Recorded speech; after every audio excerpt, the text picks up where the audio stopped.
ja, das Thema, das wir auch noch lange diskutieren, glaube ich, aber das ist ja auch ganz schön von der Warte dann, was ein bisschen kontrovers ist. Jetzt gibt es ein Thema, wo wir, glaube ich, gemeinsam einiges geschafft haben, Kontroverse in den letzten Jahren zu beenden. Und Jans ist ja auch hier, auch einer der Veranstalter. Vielen Dank übrigens auch nochmal für die Einladung von allen dreien, der auch Mitglied in der Leitlinie war, die wir vor einiger Zeit gemacht haben. Hier ist nochmal mein Conflict of Interest. Und vielleicht nochmal vorab, warum das wirklich wichtig ist, weil eben diese Daten so präsent sind. Wir haben vor einigen Jahren auch diese epidemiologische Studie in Deutschland gemacht. Vielleicht haben einige von Ihnen auch mitgeholfen. Wir hatten damals genau 0 Euro Funding und haben trotzdem geschafft, zusammen prospektiv 12.000 Patienten in einem Monat einzuschließen und gesehen, dass die Inzidenz der Sepsis in Deutschland nach 11,64% auf unseren Intensiveinheiten beträgt. Und hier sehen Sie nochmal die Sterblichkeit nach Alter und nach neuer Definition. Und Sie sehen hier ITS und Krankenhaussterblichkeit nach der alten Definition, also auch schon relativ hoch, und nach der neuen Definition, das war natürlich weniger, das wollten damals die Editoren von Intensive Care Medicine, dass wir das so machen, sogar über 50%. In anderen Worten, was ich sagen will, also wir haben noch echt viel zu tun, und es ist nicht so, dass wir Sepsispatienten so à la longue so richtig super erfolgreich behandeln, sondern es sterben einfach noch zu viele Patienten in Deutschland, und zwar hier und heute, und von daher müssen wir alles tun, um diese Sterblichkeit möglichst bald und deutlich zu reduzieren. Ja, was jetzt so Flüssigkeit angeht, da gab es ja relativ viele Diskussionen, und es hat auch viel mit Indikation natürlich zu tun, mit der richtigen Dosis, wie man das so macht. Hier ein schönes Beispiel, was sicherlich nicht so richtig gut funktioniert, aber welche Flüssigkeit man so gibt, da gab es auch relativ viele Diskussionen, und auch sehr heftige Diskussionen, auch sehr viele emotionale Diskussionen. Und deswegen haben wir uns irgendwann mal gedacht, bye bye Emotions, welcome Evidence, und wir haben damals von der Deutschen Gesellschaft für Anästhesie induziert und dann auch koordiniert ein Leitlinienvorhaben gemacht, und Uwe Janssens war einer der Teilnehmer und Repräsentanten der Fachgesellschaft. Insgesamt waren es 14 Fachgesellschaften. Sie ist inzwischen Ihnen wahrscheinlich gut bekannt, inzwischen ja auch sind wir schon bei der Revision, also nächstes Jahr werden wir dann die Revision dann auch entsprechend publizieren. Da sind wir gerade mittendrin. Es ist uns auch gelungen, dieses dann international zu publizieren, damit es nicht nur in Deutschland auch gelesen wird, sondern eben auch international zur Verfügung steht. Sie sehen hier nochmal die ganzen Kolleginnen und Kollegen, die da ganz viel geholfen haben. Und das Besondere an dieser Leitlinie war tatsächlich, dass wir eben ein Team hatten von Experten, die nicht so viel mit Medizin zu tun hatten, nämlich der Herr Trambisch aus Bochum, aber insbesondere auch die Kollegen von der Neugebauer, Frau Eickermann, der Neugebauer selber, und auch der Herr Bosch. Und wir haben wirklich jedes einzelne Abstrakt und jede Vollpublikation haben diese Nicht-Mediziner methodisch evaluiert und Mediziner medizinisch. Und Sie können glauben, das ist nicht einfach. Sie können einem Methodiker schwer erklären, warum Studien, wo auch Noradrenalin verwendet wird, trotzdem in diese Leitlinie gehört. Also das ist so diese Art von Diskussion, die man trifft. Aber letztendlich muss man sagen, war das ein nicht ganz einfacher, aber sehr wertvoller Prozess, weil dadurch jetzt diese Leitlinie wirklich robust ist. Und es ist auch interessant zu lernen, wie viele methodische Schwächen auch sehr hoch publizierte Studien haben, und dass man die dann entsprechend dann auch richtig bewertet sozusagen. Das ist quasi anhand von Vorträgen, und wenn man mal so kurz die Absatz vielleicht durchliest, kaum mehr möglich. Eine Aussage der Leitlinie, die wir getroffen haben, die erstaunlich viel Diskussion induziert hat, war, dass wir gesagt haben, man kann kein ZVD verwenden, um zu sehen, ob der Patient ein Volumendefizit hat, eine Indikation zur Volumentherapie. Man kann den ZVD auch nicht nehmen, um die Steuerung zu monitorieren. Dabei gab es schon seit Jahren Tausende von Tausende nicht, aber wirklich Dutzende von Studien. Hier mal eine aus Frankreich, schon ein paar Jahre alt. Also es ist eben nicht so, dass wenn Sie einen hohen ZVD haben, Sie gar keine Responsiveness auf Flüssigkeit haben und vice versa. Ja, also auch welche, die sehr niedrigen ZVD haben, haben manchmal eben keine Reaktion auf Volumen, sprich keine Steigerung des Herzvolumens, was wir ja eigentlich mit Volumentherapie erreichen wollen. Geht also nicht. Hier nochmal so eine schöne Zusammenfassung von Merrick, ist auch schon ein paar Jahre alt. Wenn man darüber jetzt mal so eine Rock Curve macht, dann stellt man fest, das ist eben wie Tossing the coin, also 0,5 Area under the Curve, das ist sicherlich nicht zufriedenstellend und manchmal muss man eben auch alte Zöpfe abschneiden und mal durch eine neue Tür gehen und mal was anderes nehmen, was vielleicht auch funktioniert.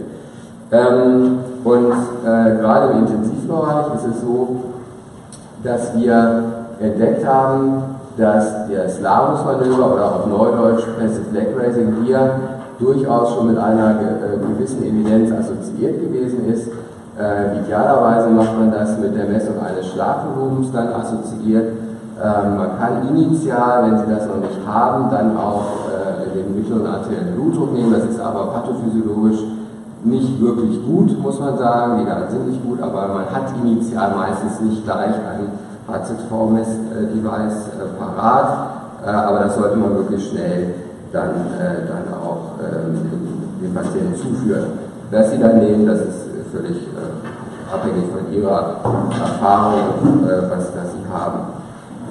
Mittlerweile muss man sagen, also nachdem die Leitlinie publiziert worden ist, gab es noch mehrere Meta-Analysen. Eine habe ich mal mitgebracht aus dem letzten Jahr, wieder auch von einer französischen Gruppe, es gibt auch eine von einer niederländischen Gruppe, 21 Studien, fast 1000 Patienten, fast 1000 Volumengaben, Sensitivität 85%, Spezifität 91% und das funktioniert einfach wirklich gut. Ja, das ist hier nochmal so die Area under the Curve und der beste Threshold ist, wenn Sie einen CO-Anstieg nach diesem Manöver haben von 10%, dann können Sie davon ausgehen, wenn Sie das Volumen dann von außen auch zuführen, dass Sie eben auch einen Anstieg des HZVs dann haben und genau das ist es, was Sie haben wollen. Und dann können Sie hinterher das nochmal machen, dann wissen Sie, ob der Patient noch mehr Volumen braucht oder ob es dann ausreichend war. Also das ist wirklich was Sie in der Praxis versuchen sollten, einfach mal umzusetzen. Ich bin immer wieder überrascht, wie gut das funktioniert. Also auch Patienten, wo ich so denke, der braucht doch jetzt Volumen und der Test ist negativ, dann finden wir meistens heraus, dass hinterher doch was anderes der Grund war, wie zum Beispiel ein Herzinfarkt oder. So, wie viel geben wir denn jetzt so? Das ist ja auch mal ein schöner Diskussionspunkt. Hypervolemie ist ja wahrscheinlich ein Bad Guy.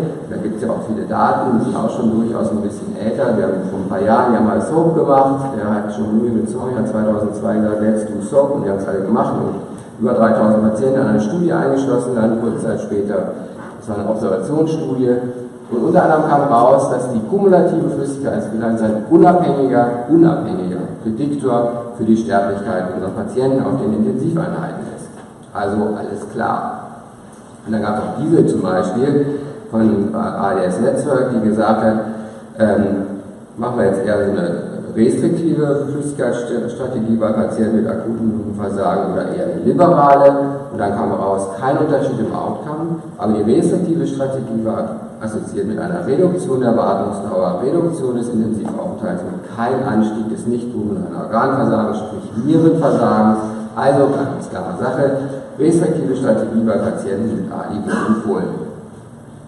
Aber es ist immer ein famous But in diesen Studien. Das But in dieser Studie ist nach initialer hämodynamischer Stabilisierung. Das heißt, diese Patienten wurden nach 48 Stunden der initialen hämodynamischen Stabilisierung in diese Studie eingeschlossen. Und dann war sozusagen der Startpunkt. Das muss man klar sagen. Auch in dieser relativ aktuellen Studie, habe ich auch mal mitgebracht, von unseren skandinavischen Kollegen, auch die Einschluss nach initialer Schocktherapie, dann haben wir 150 Patienten im septischen Schock behandelt. Sie haben auch schlussgefolgert, dass die Fluid Restriction vorteilhaft sei. Und ich habe Ihnen mal so ein paar Daten so rausgebracht. Also das war eigentlich völlig klar. Die Behandlungsgruppe, die Standard-Care-Gruppe und die restriktive Gruppe hat eben tatsächlich hier weniger bekommen in den ersten Tagen. Signifikant war das, auch kumulativ war das signifikant. Und dann habe ich Ihnen hier das nochmal mitgebracht, das Outcome war auch völlig deutlich, restriktiv war alles besser, jedenfalls tendenziell, wenn auch nicht signifikant, obwohl das hier war sogar signifikant mit dem akuten Nierenversagen. Und dann aber auch hier, famous But, man musste immer auf dem Table Supplement 16, das machen Sie ja immer, dass Sie auch die elektronischen Supplements dann auch noch lesen. Und da fand man raus, wenn man die Flüssigkeitsgaben noch die Non-Resuscitation Fluids dazu nimmt, dann waren die in der Restriction Group sogar höher als in der Standard Care Group. Also ob die wirklich so eine restriktive Therapie summa summarum bekommen haben, weiß ich nicht, stelle ich mal so rein. Ja. Aber das ist immer ganz schwierig, wenn man, und das ist übrigens so Leitlinienaufgabe, ja. Jede der Studien wird wirklich disseziert sozusagen, bis zum kleinsten X, das können wir sonst gar nicht leisten. Deswegen sind Leitlinien, glaube ich, wirklich ganz gut. Ja, das wollen wir ja verhindern, respektive behandeln. Ich habe Ihnen auch mal diese Daten mitgebracht. Das sind natürlich Beobachtungsstudien, die sind auch schon ein paar Tage alt, aber ich fand die ganz interessant. Übrigens auch von unseren Skandinaviern. Die haben mal bei septischen Patienten geguckt, welche die am ersten Tag viel Flüssigkeit brauchten und welche die weniger brauchten. Da haben wir so die Daten gemacht und ehrlich gesagt, das sind so Flüssigkeitsgaben, die kenne ich auch. Ja? So 4 Liter Crystallit, 1 Liter Colit, so am ersten Tag. Und die hatten auch, die 4 bekommen hatten ein höheres Laktat. Interessanterweise Renal Replacement war bei beiden Gruppen gleich. Und dann gucken wir mal nach den, wie das so zwischen dem ersten und dritten Tag war. Das waren natürlich etwas weniger Patienten. Und auch hier wieder deutliche Unterschiede zwischen den Flüssigkeitsgaben. Auch hier immer noch der Laktatunterschied, also prolongierter Schock würde ich das mal nennen. Aber interessant war, dass die mehr Flüssigkeit bekommen haben, letztendlich ein besseres Outcome hatten nach der Zeit. Natürlich nur Beobachtungsstudien. Aber ich sage mal so, ich glaube tatsächlich alles so Hinweise, dass man genau gucken muss, was ist das für ein Patient vor mir und wo befinde ich mich im Zeithorizont.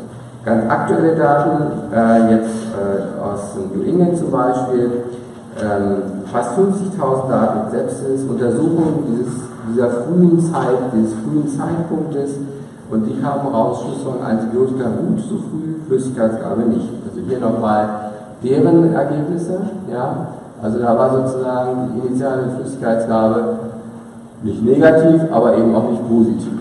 Dann gab es dieses Jahr auch, die letzte Jahr schon, diese Arbeit, die hatte andere Ergebnisse interessanterweise. Die hatten fast 15.000 Patienten untersucht, auch 3 Stunden Wandel. Und deren Schlussfolgerung war, dass die Flüssigkeitsgabe erforderlich war. Also hier sieht man nochmal die Sterblichkeit und Intensivaufnahme und stark bis zum initialen Flüssigkeitsmodus. Haben sie das gleich ganz früh gemacht, war das absolut vorteilhaft im Sinne der Sterblichkeit, und das geht hier schön nach oben. Also je später sie angefangen haben zu therapieren, desto schlechter für die Patienten. Bei diesen Daten muss man allerdings dann auch wieder realisieren, und das ist oft so bei den aktuellen Studien, ist insbesondere bei denen, wo sie so 10.000 oder gar noch mehr Patienten eingeschlossen haben, das sind oft keine prospektiven Daten, sondern das sind manchmal retrospektive Daten aus den Krankenhausregistern, manchmal sind es Krankenkassendaten. Und wir haben in diesen immer auch andere mortalitätsassoziierte Faktoren, Zeitpunkt der Diagnose, großes Fragezeichen. Also will nur sagen, diese Daten muss man immer ein bisschen mit Vorsicht betrachten und vielleicht auch nicht immer sofort seine klinische Praxis daran dann modifizieren. Hier nochmal abschließend nochmal eine retrospektive Studie, allerdings so 500 Patienten, aber das waren jetzt keine Krankenkassendaten, sondern Daten aus sozusagen Behandlungsdaten, und die haben herausgefunden, dass die in den ersten 3 Stunden mehr bekommen haben, das waren etwa 25% mehr, dann wirklich auch ein besseres Outcome hatten im Sinne von weniger Superscore, weniger Vasopressoren, bessere Sättigung und so weiter. Und dann hier eben auch entsprechend besseren oder kürzeren Intensivaufenthalt. Also es gibt sowohl als auch Daten, und es ist sozusagen eventuell auch jetzt an unsere Aufgabe als Leitliniengruppe, die nochmal wirklich ordentlich zu bewerten und Ihnen dann auch in kürzerer Zeit dann nochmal darzustellen. Vielleicht ein nochmal zu Early Go Directed Therapy, weil das war ja auch sehr in Diskussion. Ich erspare jetzt mal diese 3 großen Studien, Arise, Process und Promise. Die haben ja sozusagen die Rivers-Studie mit 400 Patienten in Australien, Großbritannien und Staaten nochmal nachempfunden, und da kam immer raus, kein Unterschied. Wir haben das mal, der Herr Schindler, der hat mir auch bei der Oberarzt von mir, mit dem habe ich auch die Leitlinie sehr unterstützt, oder er hat mich sehr da unterstützt. Wir haben einfach nochmal geguckt, wie ist das eigentlich, wie viel extra Volumen haben in dieser Early Directed Therapy Group die Patienten eigentlich erhalten. Das war bei Rivers ziemlich viel, bei Arise fast gar nichts, bei Process ein bisschen mehr, bei Promise auch wieder fast nichts. Wenn Sie sehen, der Unterschied in den Vasopressoren, bei Rivers nur ein Drittel, bei den anderen etwa die Hälfte. Ganz wichtig ist auch die Transfusion. Bei Rivers haben ganz viele in der Early Go Directed Therapy Gruppe Transfusion erhalten und wir geben jetzt ja relativ wenig. Bei uns ist ja 7 das neue Normal. Also es gibt relativ viele Unterschiede in den Studien und Early Go-Directed Therapy Group heißt eigentlich nur, meines Erachtens, dass eben dieses Therapieziel zentrale Sauerstoffsättigung offensichtlich nicht ganz so hilfreich ist, wie wir initial dachten. Das heißt aber mitnichten, dass sie ihre sonstige supportive Therapie nicht mehr machen müssen. Das kommt aus diesen Studien weiß Gott nicht raus. Das haben die nämlich alle ziemlich gut gemacht, auch in der Standard Care Group, und deswegen hatten die auch so ein gutes Überleben. Also das sollte man schön weitermachen. Hier nochmal meine Zusammenfassung. Meines Erachtens ist es, Sie müssen wissen, wo befinden Sie sich auf Ihrer Zeitschiene bei den Patienten. Initial ist Hypovolemie, Schock, die große Gefahr, da muss man Flüssigkeit geben. Sekundär ist die Hypervolemie, die große Gefahr, da muss man Flüssigkeit vielleicht sogar entziehen. Da gibt es aber relativ wenig Daten, eventuell sogar auf Kosten von einer gewissen Noradrenalin-Dosis, so machen wir es zumindest in der klinischen Praxis. Und wir reden hier vielleicht von, 18, 24 Stunden vielleicht, was ich Ihnen hier so aufgezeichnet habe. Aber das geht relativ fix. Ja, also erst stabilisieren und dann relativ schnell, sobald Sie mit den Vasopressionen etwas reduzieren können, dann doch schon wieder auch denken, jetzt nicht mehr den Patienten mit Flüssigkeit beladen, sondern eher restriktiv machen. Ein, zwei Worte noch zu balancierten Lösungen.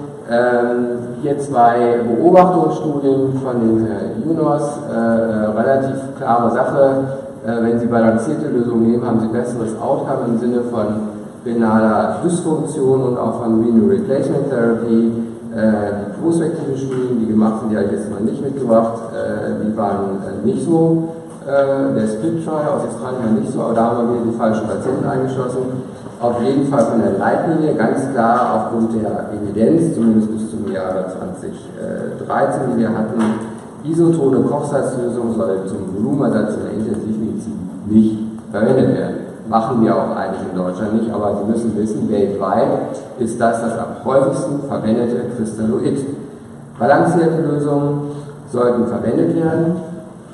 Ob Sie jetzt Lactat oder Acetat oder Malat nehmen, up to you. Evidenz dafür gibt es nicht.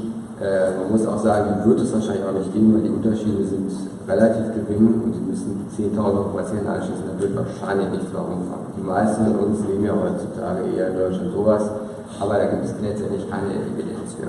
Aber nochmal, not supposed to use abnormal saline. Ja, das ist wirklich wichtig und wenn ich das hier sage, es ist übrigens insbesondere auch wichtig bei den Patienten, die so eine renale Dysfunktion haben. Wenn Sie denen dann nämlich Kochsalz geben, dann geben Sie sozusagen der vorgeschädigten Niere noch eine extra drüber und die funktionieren dann eher schlecht. Aber also so habe ich das zumindest als Anästhesist gelernt, dass man eben dann eher Kochsalz nimmt bei denen, wo wir sozusagen schon eine gewisse Sorge haben vor dem Kalium in den anderen Lösungen, aber das ist genau falsch. Gerade bei denen kein Kochsalz nehmen. Ich bin mal gespannt, der Junge guckt schon so, was er dazu sagt. So, dann vielleicht noch ein Wort zu einer der großen Studien. Das ist die letzte große Studie geworden von dem DGIIN, der Crystal Trial. Alle diese großen Studien hatten wirklich methodische Schwierigkeiten, diese auch. Erstmal hat es sehr lange gedauert und dann haben sie alles in 2 Eimer gekippt, alle Kolloide und alle Kristalloide. Ob man das wirklich so machen kann, weiß ich nicht. Dann gab es eben kein Protokoll, sondern das konnten wir machen, wie wir wollten. Natürlich damals auch noch P-Schätzchen und Albumin. Interessanterweise war das Ganze positiv für Kolloide. Das ist die erste Studie, die pro Kolloid war. Es waren nicht nur Sepsispatienten, sondern auch viele Schockpatienten. Das Tolle an dieser Studie, und da haben die Franzosen uns echt was voraus, DGIIN hat die Ethikkommission überzeugt, dass wir die Patienten konnten sofort in die Studie randomisiert werden, ohne Consenting, weil es sozusagen als Notfall wie als Reanimation gilt.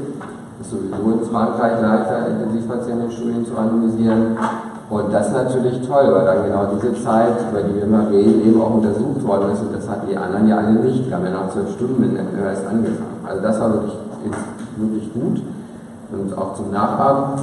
Kein Unterschied übrigens bei Dialyse oder Sofascore, allerdings Kolloide, weniger Beatmungstage, weniger Tage Vasopressoren, also weniger Organdysfunktion oder schnelle Organdysfunktionsresolution. was sicherlich ein guter Outcome-Parameter für uns sowieso ist, nach meiner Einschätzung. Diese Daten werden selten gezeigt, war eine Beobachtungsstudie der Europäischen Intensivgesellschaft, die wir 2003, glaube ich, gemacht, oder 2004, die Crico-Studie von Friedrich Schorting initiiert. Damals hatten wir eben Crystalloid alleine, so eine hypoonkotische Polyide, das waren dann Hes und Gelatine, Hyperonkoide und hyperonkotisches Albumin, also 20%iges Albumin, was wir ja relativ oft nehmen. Und interessanterweise war dieses hyperonkotische Albumin das schlechteste in dieser Beobachtungsstudie mit 822 Patienten.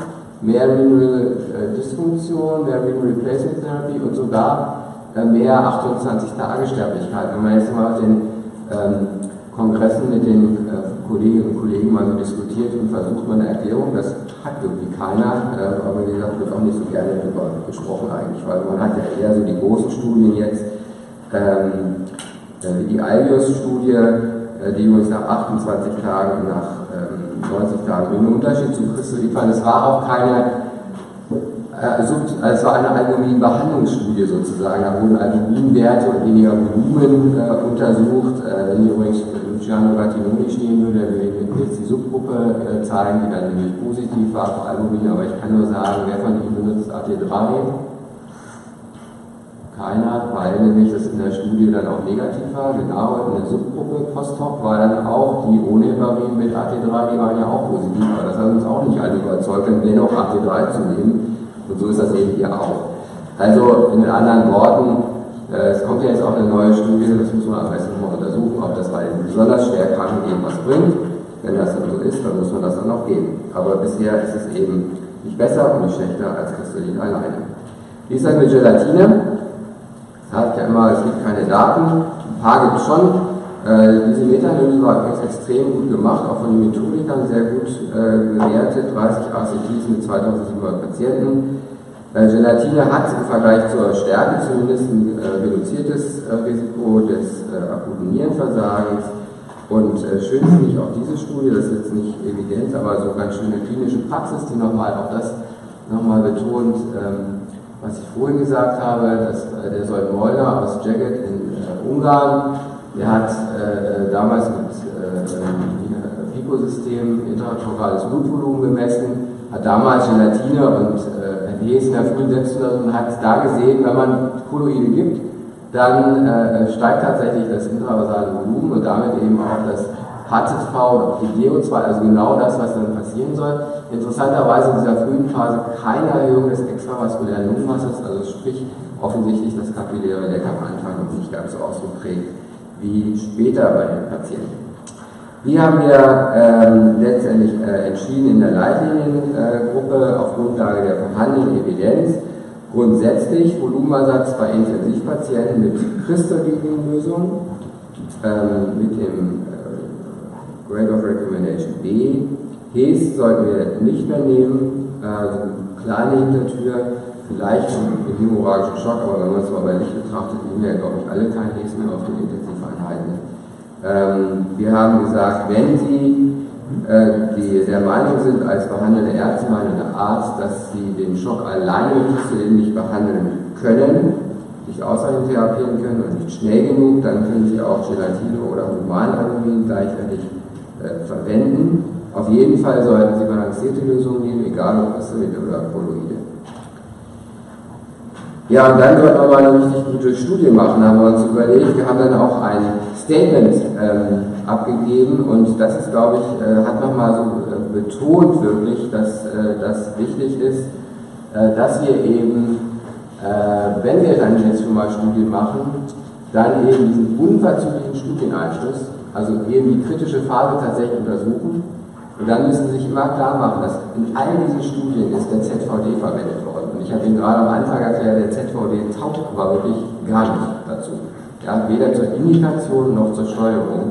Und wir müssen, wenn wir schon solche Studien machen, dann eben auch evidenzbasierte Parameter wie eben das Discipline Racing verwenden. Und das machen wir jetzt gerade in der Genius-Studie nochmal so zum Abschluss, wo wir Gelatine, weil die große Studie über Sepsis fehlt die wirklich noch. Die machen wir jetzt gerade in mehreren Ländern, natürlich natürlich auch in Deutschland vergleichen, balancierte Gelatine plus balanciertes Krystalit gegen balanciertes Krystalit alleine. Und wir hier nochmal die beiden Gruppen sozusagen, hier nur Krystalit oder eben zusammen. Und wir nehmen eben hier auch das Passive Leg Raising zur Indikation und zur Steuerung. Und wir schließen den Patienten, und das ist echt eine Herausforderung, innerhalb von 90 Minuten ein. So, ich schließe und fasse zusammen. Volumentherapie, wie diagnostizieren, wie steuern. Bitte verwenden Sie das Passive Leg Raising für diese beiden Ziel- oder Management-Fragen. Nehmen Sie volumetrische Verfahren, da bin ich nur kurz auf eingegangen. Bitte kein ZVD für die Diagnostik eines Volumenmangels und auch kein ZVD für die Steuerung einer Volumentherapie verwenden. Welche Flüssigkeit? Ich persönlich denke, auch wenn die Daten etwas widersprüchlich sind, summa summarum, das jetzt aber gerne magst, dass die nach wie vor die initialen 3 Stunden besonders wichtig sind und auch die initiale Volumentherapie beim Schock und die restriktive Volumentherapie dann in der zweiten Phase. Bitte nehmen Sie balancierte Lösungen, wenn Sie Kolloide nehmen, Gelatin oder Albumin, kein Kochsalz und kein Hits. Damit danke ich für Ihre Aufmerksamkeit.